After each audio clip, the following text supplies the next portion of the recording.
Propiedades coligativas de las disoluciones. Pues son aquellas propiedades que dependen solo del número de partículas de soluto que estén presentes en la disolución. De forma que independientemente de quién sea el soluto, siempre y cuando haya la misma cantidad, el efecto que produce la presencia de ese soluto en la misma cantidad, repito, independientemente de quién sea, pues produce el mismo efecto. Esas propiedades coligativas pues son la presión de vapor y la presión osmótica.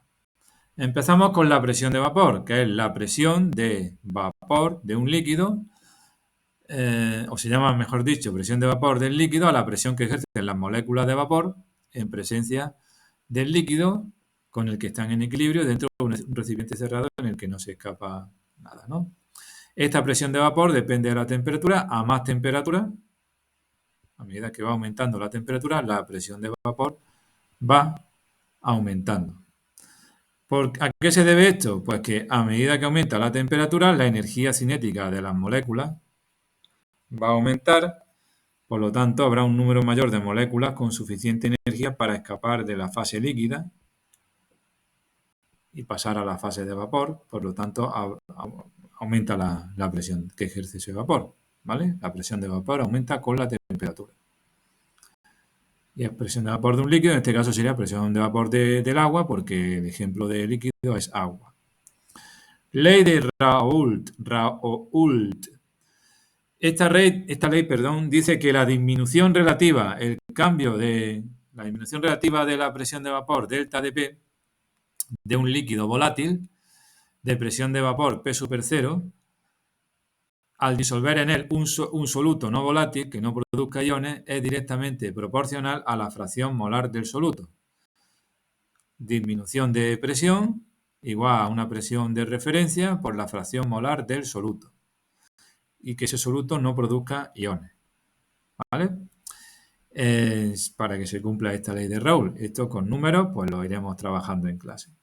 Las disoluciones que cumplen exactamente esta ley de Raoult se llaman disoluciones ideales. Y en disoluciones muy diluidas, la fracción molar M, ¿vale?, es aproximadamente igual a la concentración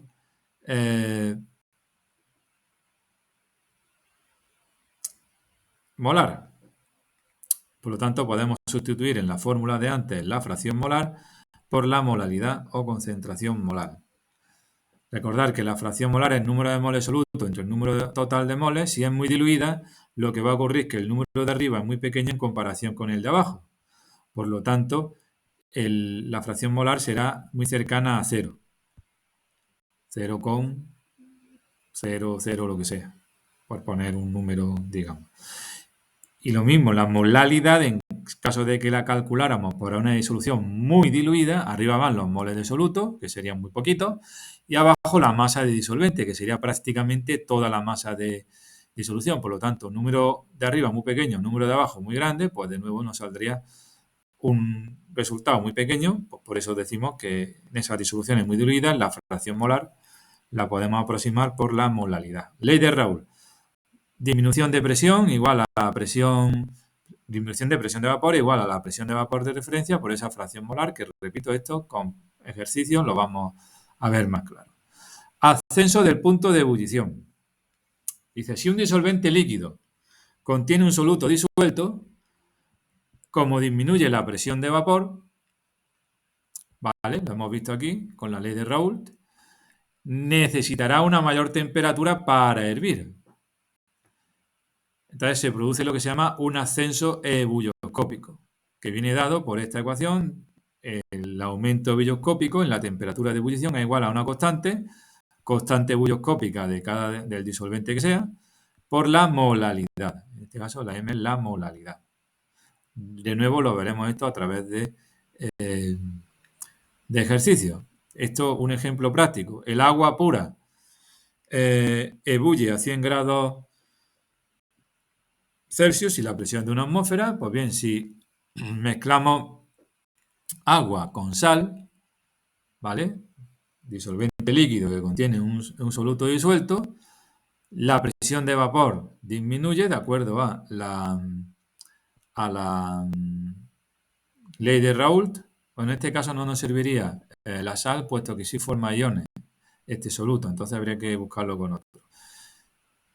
Pero bueno, la idea es que con problemas averiguaremos este ascenso del punto de ebullición de un disolvente líquido que contenga un soluto disuelto y que no produzca iones. Dato importante según la ley de Raoult de antes. Descenso del punto de congelación. El descenso de la temperatura de congelación de un líquido debido a la presencia de un sólido disuelto, de un soluto, perdón, disuelto, se denomina descenso crioscópico, delta de T sub C.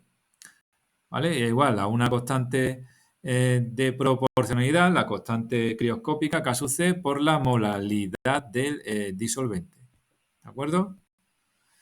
Ejemplos de aplicación de esto del descenso de punto de congelación, o donde ocurre este fenómeno. Durante el invierno, el agua de los océanos puede alcanzar temperaturas bajo cero sin llegar a congelarse. ¿Por qué? Porque lleva disuelto un soluto.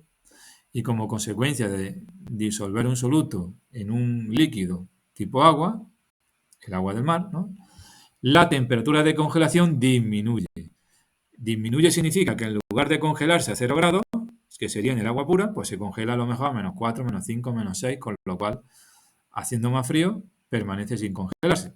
¿De acuerdo? Aquí tenéis, son menos 2 por lo visto. ¿Por qué en invierno se echa en las carreteras cuando nieva sal? ¿Vale? El hielo que se acumula en las carreteras los días de invierno es muy peligroso para la circulación. Las máquinas quitanieves esparcen sales sobre las carreteras. Lo que estamos haciendo es disolver un soluto, ¿vale?, en un líquido. Como consecuencia, disminuye el punto de congelación de esa mezcla. Si no lo hiciéramos, pues se congelaría a 0 grados si fuera agua pura, aunque tampoco lo es. Pero al añadir este soluto va a congelarse esa mezcla de nieve mezclada con sal a temperaturas mucho más bajas. Tiene que hacer mucho más frío para que se congele, ¿vale? Por lo tanto, pues disminuye la temperatura de congelación, las placas de hielo se funden porque la congelación se alcanza a temperaturas mucho más bajas. En la helada, el agua del circuito de refrigeración de los automóviles puede helarse, aumentar el volumen, porque cuando se congela el agua sabéis que aumenta el volumen, reventar los conductos. ¿Cómo se evita eso? Añadimos como soluto al agua líquido de refrigeración, que contiene alcoholes tipo etanol, etilenglicol, glicerina. Como consecuencia, se produce esto del descenso del punto de congelación. Para que esta mezcla se congele, tiene que hacer mucho más frío, bajar mucho más la temperatura, mucho más por debajo de los 0 grados. ¿De acuerdo? Luego tenemos descenso del punto de congelación, aumento del punto de ebullición y la ley de Raoult, que nos dice cómo varía la presión de vapor de un líquido volátil al disolver un soluto no volátil en él. Y además que no produzca iones. Estas fórmulas, no os preocupéis, que las trabajaremos en clase y veréis que son unos ejercicios muy, digamos, muy elementales, entre comillas. Por último, nos queda otra propiedad coligativa, que es la presión osmótica. ¿Qué se nos dice sobre la presión osmótica? Se nos dice que, al igual que sucede con un gas, las moléculas de soluto que se mueven libremente por el disolvente ejercen una presión contra las paredes del recipiente que contiene, pues, el soluto, digamos. Entonces, la ósmosis consiste, o es el proceso que ocurre cuando se sitúa en un recipiente una disolución diluida, que sería esta de la derecha, ¿vale?, de este dibujo, y otra concentrada, que sería esta de un color azul más intenso, separada aquí en el medio por una membrana semipermeable. Semipermeable significa que permite el paso en un sentido, mientras que en el otro no. Y como ejemplo de membrana semipermeable nos hablan de papel de celofán, que solo deja pasar moléculas de disolvente, de soluto no deja pasar. Entonces no es que deje pasar en un sentido y en el otro no, sino que de los dos componentes de la disolución pasa uno y no pasa el otro. En este caso el que pasa es el disolvente. Pero lo que nos tenemos que plantear, ¿qué es? ¿De derecha a izquierda o de izquierda a derecha? Como pasa el disolvente. Pues eso es lo que se explica aquí. Dice, la diferente presión ejercida por el soluto a ambos lados de la membrana produce el paso de disolvente a la disolución más concentrada, hasta que se alcanza un equilibrio dinámico. Entonces, lo que está ocurriendo es que pasa disolvente de la parte más diluida a la más concentrada, para que se igualen las concentraciones. Pasa disolvente de la más diluida a la más concentrada, de derecha a izquierda. No puede pasar, no tiene sentido que pase disolvente de la concentrada a la diluida, porque entonces la concentrada se haría todavía más concentrada y la diluida más diluida, con lo cual no se van a igualar las concentraciones. Siempre es de la diluida a la concentrada, como pasa el disolvente. ¿Vale? El soluto no puede atravesar esa membrana semipermeable. Con lo cual, esta diferencia de nivel cada vez será mayor. Fijaros que aquí pone nivel inicial y se supone que ya ha habido trasvase de disolvente de derecha a izquierda, con lo cual la altura esta se ha hecho mayor, ¿no? En este proceso. La presión osmótica es la presión necesaria para detener la ósmosis y que es directamente proporcional a la concentración molar C de la disolución. Esa presión osmótica es la que habría que hacer aquí para que pasara el disolvente de lo más concentrado a lo más diluido. ¿Vale? La parte más concentrada a la más diluida. Y fijaros que esta ecuación, pi por v igual a nRT, se parece mucho a la ecuación de los gases ideales, P por V igual a nRT, donde la letra pi sería la presión osmótica. Luego aquí lo que se ha hecho en esto que estoy señalando es que si el volumen lo traigo dividiendo al número de moles, pues eso es la concentración. Pero vamos, que esto no es ninguna fórmula nueva para nosotros. De nuevo, esta fórmula de la presión osmótica junto a la de el descenso del punto de congelación o descenso crioscópico que se llama, el aumento de la temperatura de ebullición y la ley de Raoult de la disminución de la presión de vapor, pues la trabajaremos con problemas. Y aunque parezcan muchas